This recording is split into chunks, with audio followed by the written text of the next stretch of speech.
Hi folks, and welcome back to the Travels of Red Rover. This week we are off to visit Flagstaff, Arizona.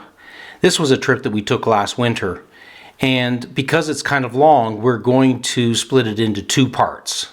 First episode, we're going to visit Sunset Crater Volcano National Monument. Then we're going to head off to Wupatki National Monument, and finally we'll visit Walnut Creek National Monument.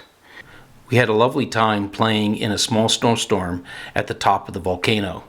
And then we headed down to Wupatki National Monument, where we got a lovely golden hour and we photographed the two pueblos.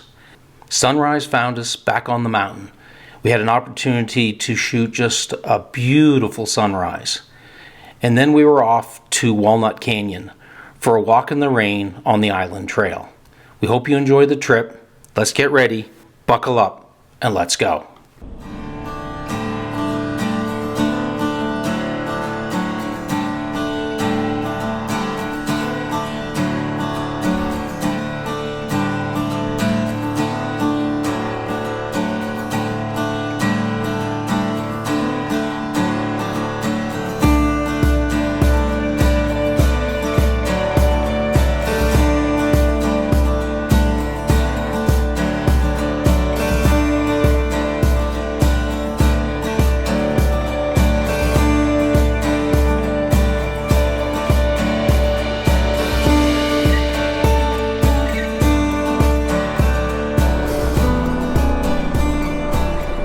So Corinne and Shawn are on the road again in Red Rover, and we're heading east towards Flagstaff.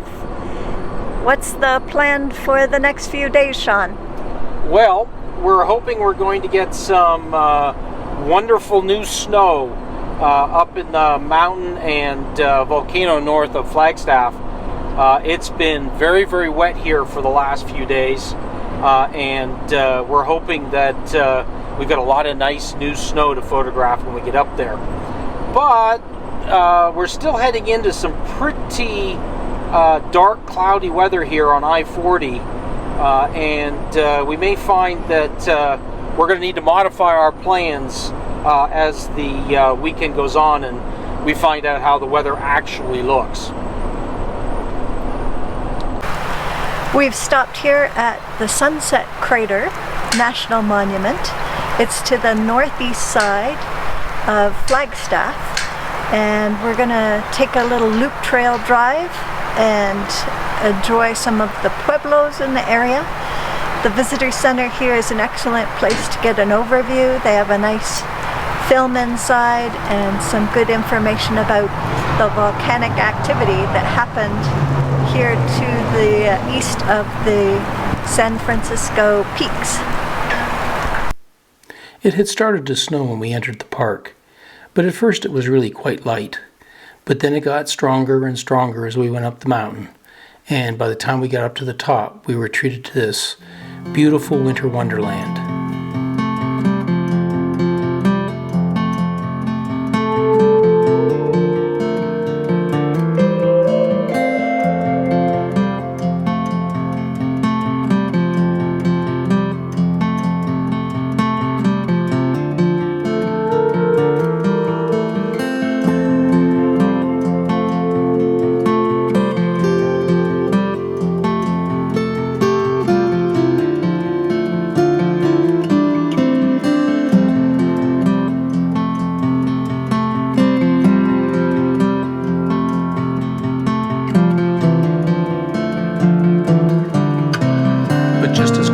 Started, the snow ended once we'd crested the top of the hill and started to head down the other side. We were headed for the Wupatki and Wokoki National Monuments that were located at the bottom of the crater, and we planned to spend some time doing some daylight photography, touring the buildings, and really experiencing these beautiful architectural structures built by the Puebloan people at about 1100 AD.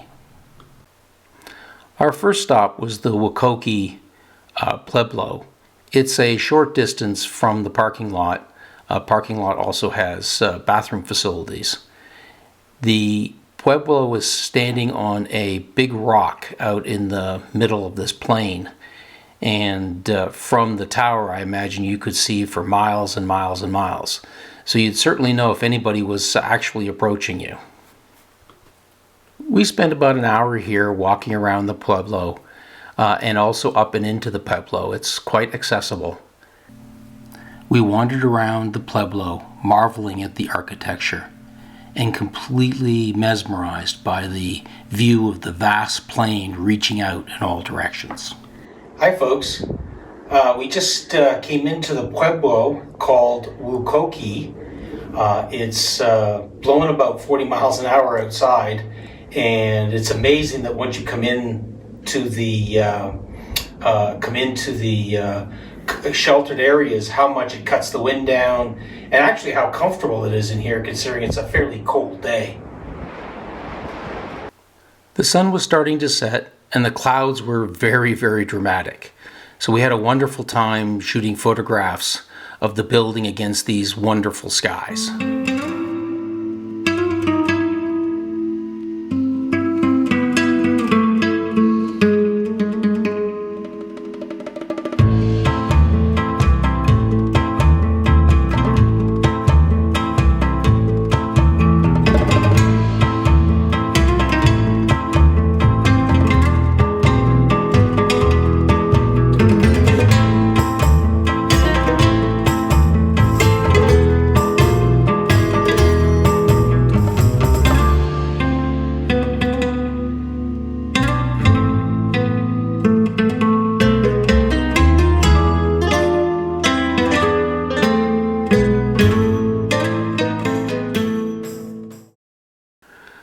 Next we went to the Wupatki Pueblo and the Visitor Center and spent a little while walking around. We also decided to do some sunset photography here as well.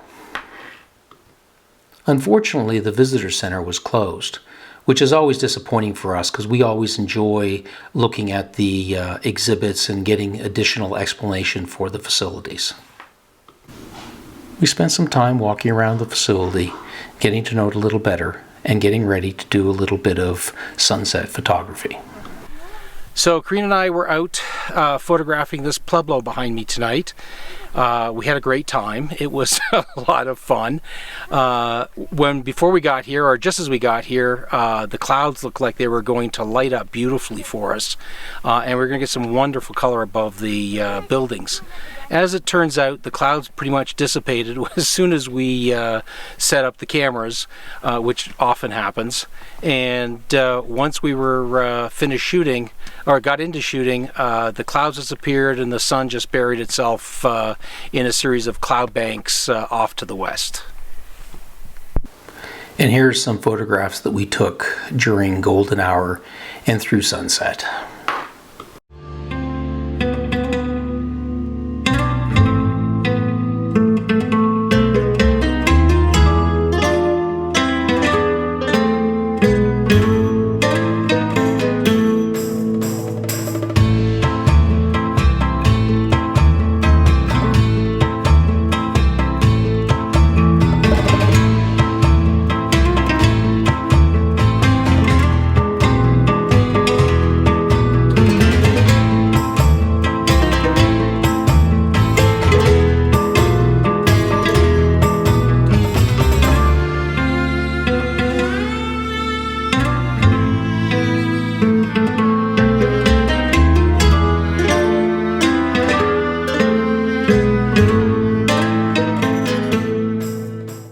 After sunset, we headed back up the road to Sunset Crater Volcanic National Monument to a camp spot that one of the rangers had suggested.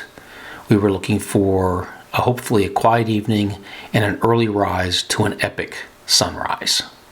Corinne and I were up early and on the mountain, and boy were we rewarded with an absolutely gorgeous morning. Well, it didn't take very long before we got some really nice light on the mountain, on the cinder cone here. And it's nice and glowy right now. Really, really pretty. Taking some shots. Basically, it's a really simple composition.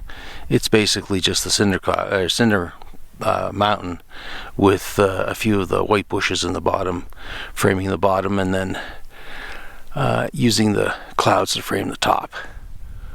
Well, it didn't last long. The really pretty light on the mountain is pretty much gone now. It's kind of got a fairly flat steel gray background now. In fact, most of the color that we saw just a couple minutes ago has already faded.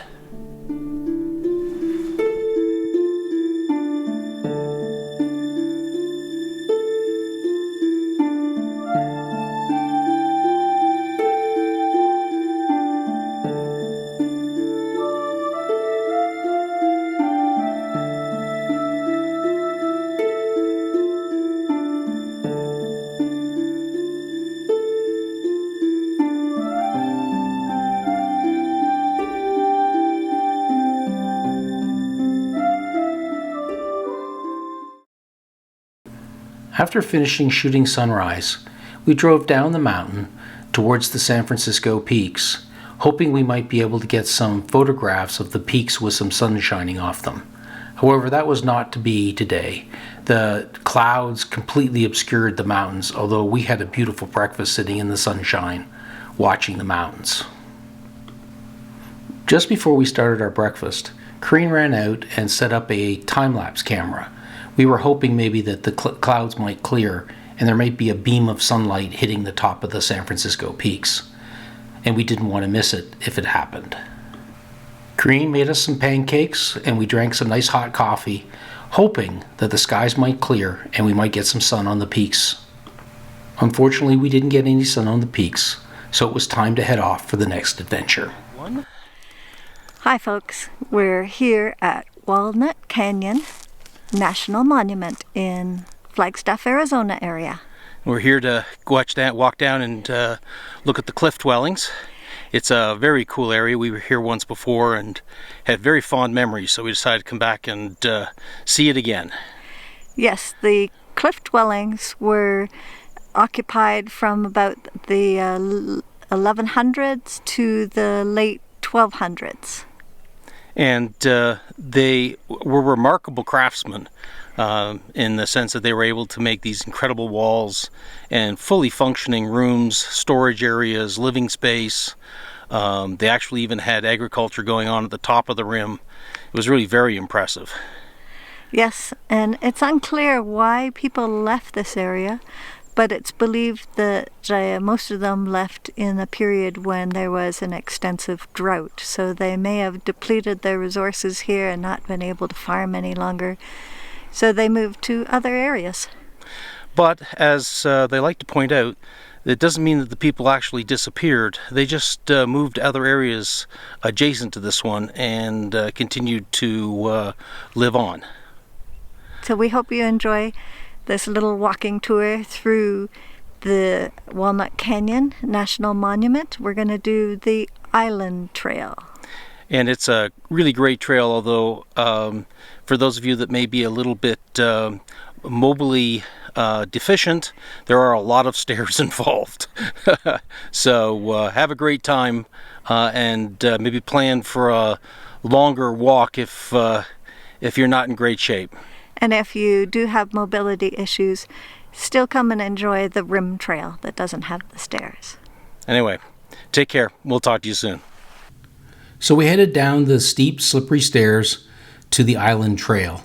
It's actually a pretty easy walk down, and there are a number of benches and places to sit if you get tired either going down or coming back up again.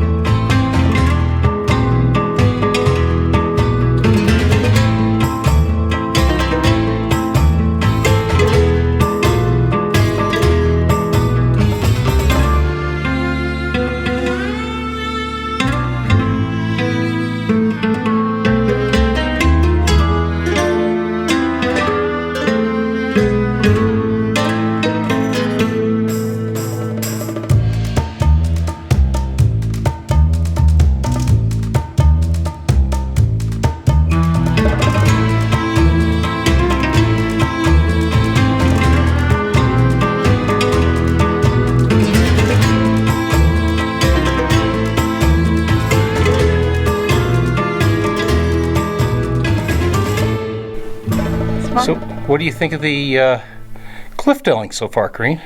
I really enjoy them. I find it fascinating to be able to walk past all the structures and get so up close to them and see how these people lived and the size of their dwellings and bits and pieces of the brickwork. Mm-hmm. Yeah, I really enjoy being able to be really up nice and close to them. And the park's done a really great job at protecting them and keeping folks from damaging them. Yeah, this park is only open during daylight hours. They monitor who comes in, and they have a gate up front, so there's no entry before the park opening hours. Right. I think that really helps. And they keep a good eye out on everything around here, make sure the pathways are clear and unobstructed for walkers. Yep. So let's keep going, and we're about halfway through, so let's, can you just see the rest of them? Right. All right. Corinne finally found her Arizona walnut. And of course, she has to get a picture of that.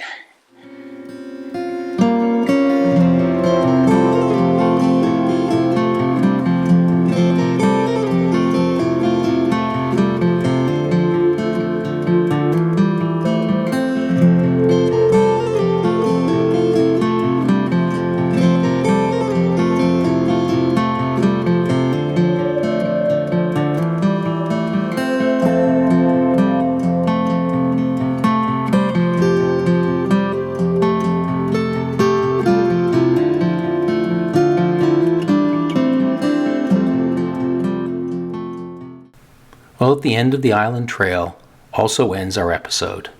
If you enjoy our work, please give us a like. If you'd like to see more videos, please subscribe. And always, if you hit that bell button, you'll be notified of our next video.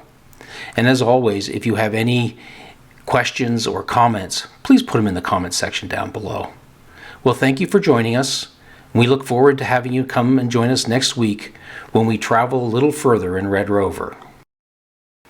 Well, we sure hope you'll join us next week as we have a fun afternoon shooting trees in a snowy forest. And then the next morning we're back up early and trying to capture the San Francisco Peaks from Sunset Crater Volcano. And finally we spend the evening at Buffalo Park shooting the San Francisco Peaks from the other side. We look forward to seeing you. Till then, take care and bye for now.